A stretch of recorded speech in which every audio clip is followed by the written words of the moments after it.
Level 1. Traffic stop and speeding ticket. You have turned 23 years old and you are sitting on the shoulder of an interstate highway next to a sedan.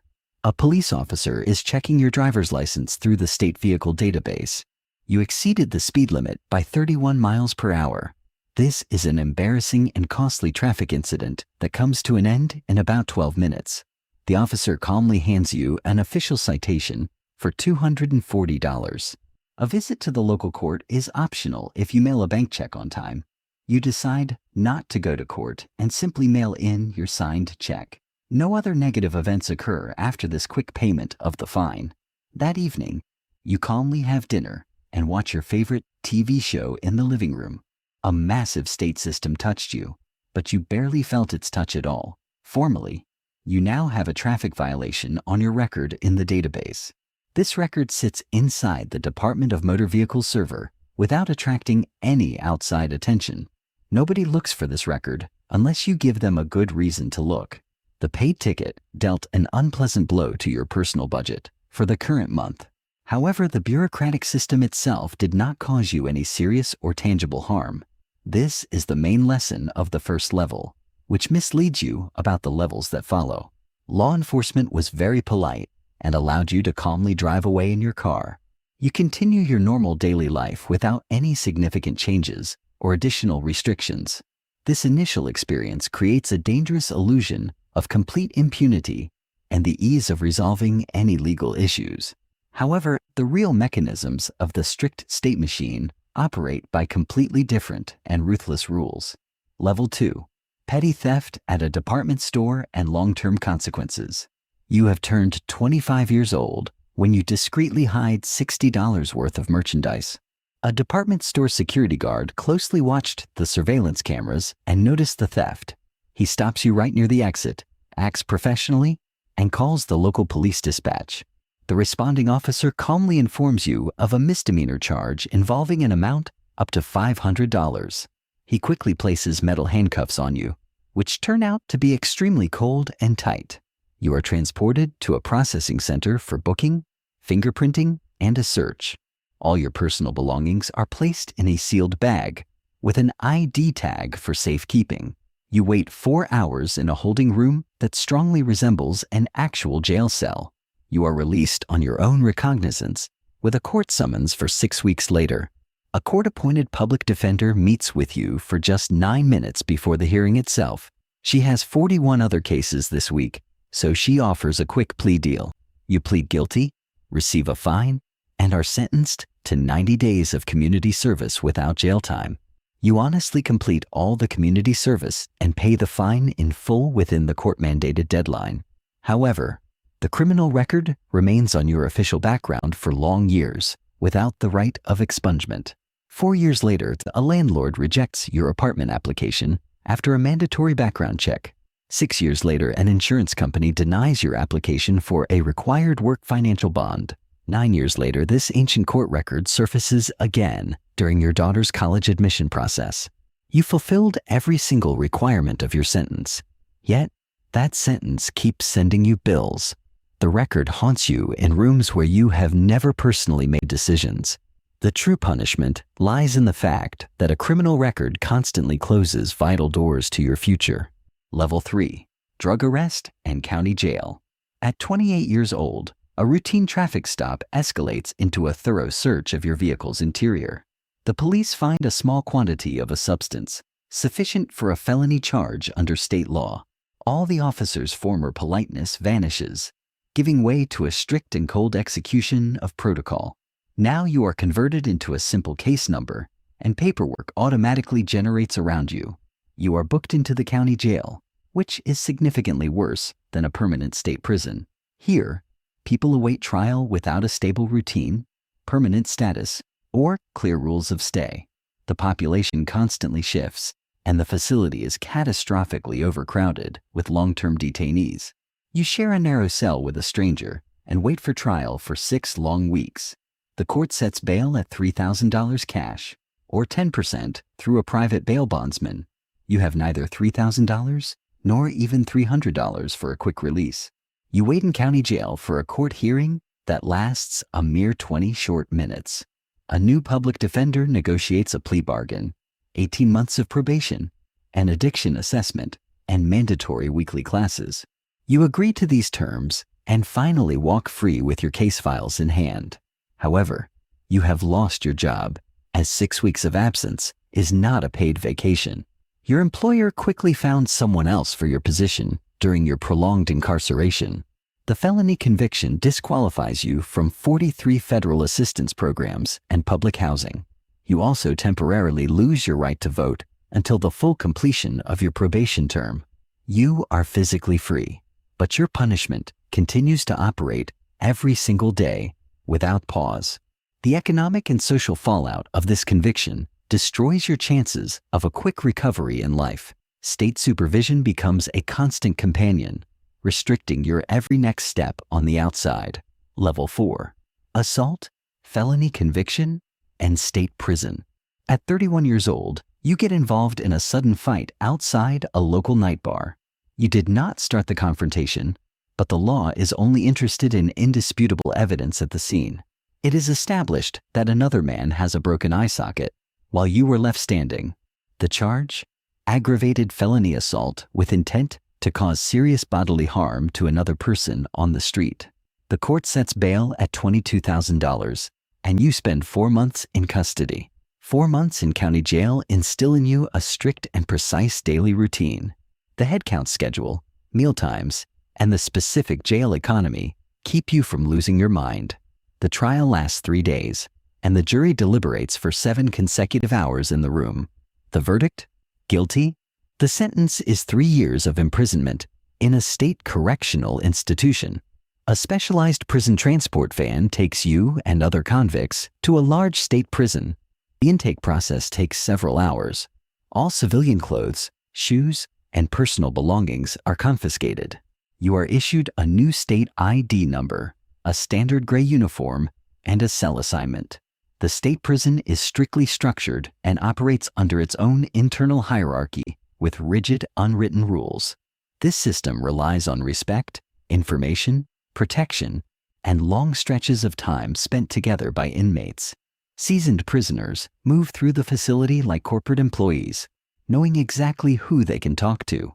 Your criminal charge defines your standing before you even have a chance to say a word. Information spreads through the prison much faster than any official announcements or warden orders. 3 years turn into 1,095 completely identical and monotonous days of routine. The strict prison schedule becomes the only reality that keeps you within the bounds of sanity. You gradually forget civilian life, completely immersing yourself in the harsh new rules of existence. Level 5. Medium security, pennies for labor, and isolation. At 34 years old, a repeat offense is connected to large-scale drug distribution. The prosecutor exercises discretionary power and seeks 5 years in a medium security prison. Facilities like this hold the majority of the entire adult prison population in the United States. There are educational classrooms, vocational training, a library, and a yard with a basketball court. You work in the kitchen 4 hours a day, earning 23 cents per hour.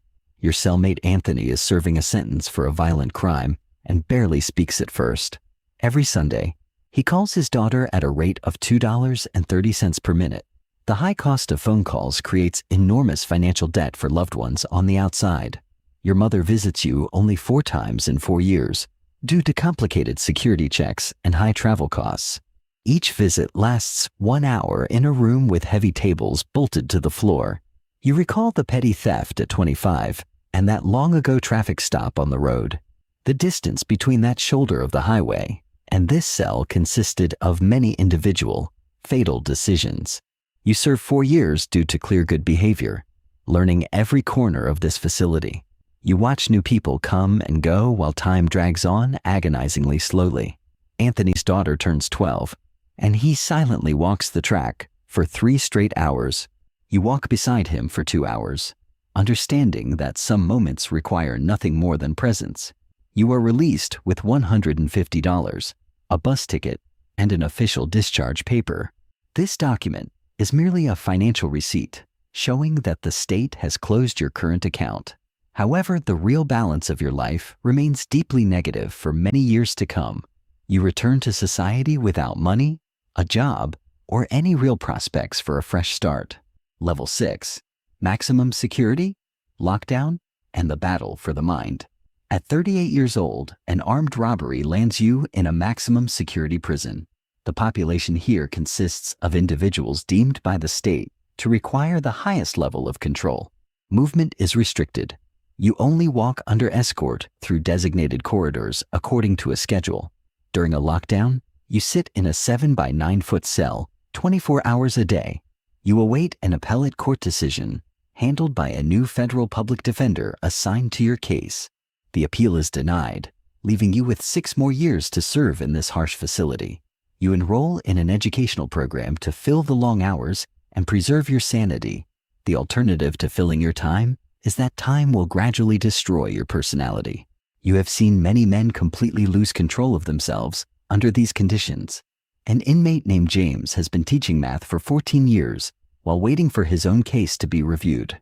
He patiently explains the assignments, emphasizing that the program simply provides a structure for each day. In your second year, you begin teaching reading to other prisoners to maintain discipline. This does not reduce your sentence, but it gives you a necessary purpose to wake up in your cell the next morning. Every past day becomes a small victory over monotony and severe isolation from the world. You learn to value the smallest things that help preserve humanity in a brutal environment. Discipline and daily work become your only reliable shield against deep psychological degradation. Other prisoners respect your restraint and your desire to help younger guys with their education. Gradually, you become a respected mentor for those who have found themselves behind bars for the first time. Years pass in constant work, study, and strict adherence to the established prison routine. You prepare yourself for the next ordeal that awaits you in the federal system. Level 7, federal prison, astronomical debt, and distance. At 41 years old, a financial fraud conviction results in a lengthy federal prison sentence. Federal sentences require serving at least 85% of the term without the possibility of parole. The facility is located 900 miles away from your family, making visits virtually impossible. Your mother has turned 68, and a 14-hour trip is far too grueling for her. She visits only once, and you communicate through glass over the phone every Sunday. The court ordered restitution in the amount of $240,000 to cover the losses. You earn 23 cents an hour working in the local prison job shop. The math of this debt is designed so that it is impossible to pay off while inside the institution. The debt will follow you into freedom, blocking any property transactions and bank accounts. You serve 8.5 years in a federal facility with improved living conditions. The facilities are newer, and the medical care is slightly better than in a standard state facility. However, the immense distance from home makes this term the hardest test for your family. You lose touch with most of your old friends, who gradually fade out of your life. Letters turn into rare electronic messages, and phone calls become shorter due to the cost. You realize that white-collar crimes are punished with severe isolation from everything familiar. The state meticulously counts every dollar, but pays no mind to ruined human lives. At 50 years old, you are released onto 3 years of supervised release with strict travel restrictions. You are required to report all your income and expenses to a probation officer on a monthly basis. Any violation of supervision rules threatens an immediate return to prison for a prolonged period. You start life over with a massive debt and a complete absence of employment prospects. Level 8, solitary confinement, sensory deprivation, and Walter. A disciplinary infraction for arguing with an officer sends you to the solitary confinement unit.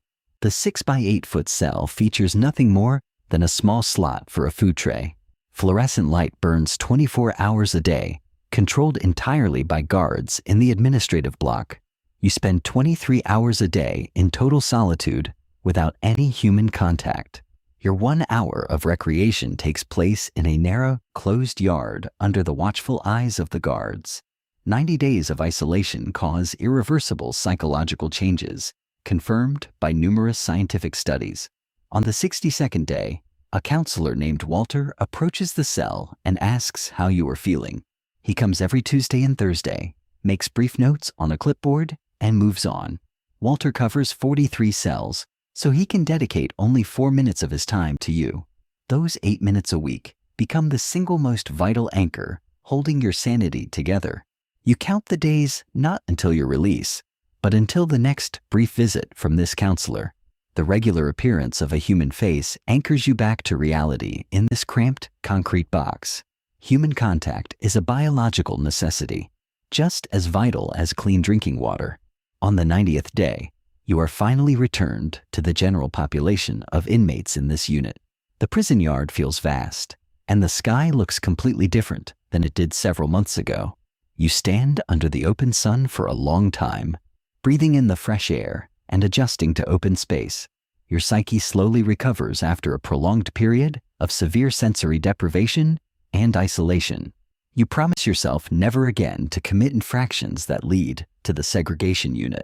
The experience of solitary confinement leaves a deep, permanent mark on your consciousness for the rest of your life. You fall back into the standard prison routine, cherishing the simple ability to see other human beings.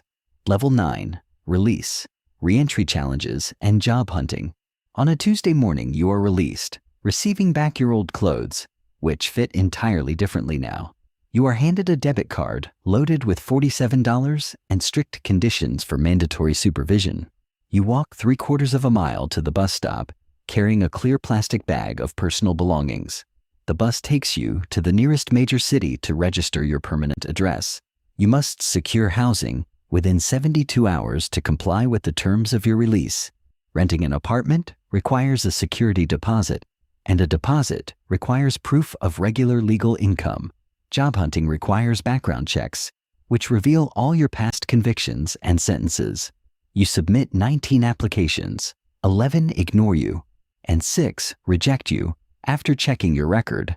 A warehouse offers a position as a laborer for $14 an hour without a background check. You accept, as their need for labor outweighs their standards for worker background records. At 51 years old, you begin life anew with $14 an hour and a crushing debt burden. The system has let you go, but the punishment continues to follow you into every new room you enter. The record haunts you when renting an apartment, applying for credit, or attending job interviews. That initial $240 fine set off a chain of events that reshaped your entire life. Losing job stability due to court obligations contributed to new offenses and heavier criminal sentences. Every level of the system left you progressively less equipped to succeed in life on the outside. This is not an excuse for your mistakes, but an objective account of how the state punishment apparatus works. Your personal choices and an unforgiving system acted simultaneously to shape this difficult life trajectory. Understanding both factors provides a complete picture of modern American criminal justice. On Tuesday, you put on new clothes and head to the warehouse to work for your future. Level 10, Long-term reintegration, conclusions, and call to action. Your current job at the warehouse requires strenuous physical labor for 5 long days every week. You rent a small room on the outskirts of town, paying $300 every 2 weeks. Your probation officer demands regular reports, drug screenings, and strict adherence to a daily curfew. Every restitution payment reduces your total debt burden by a tiny fraction of the balance. You learn to live within strict boundaries, cherishing every hour of personal freedom on the outside.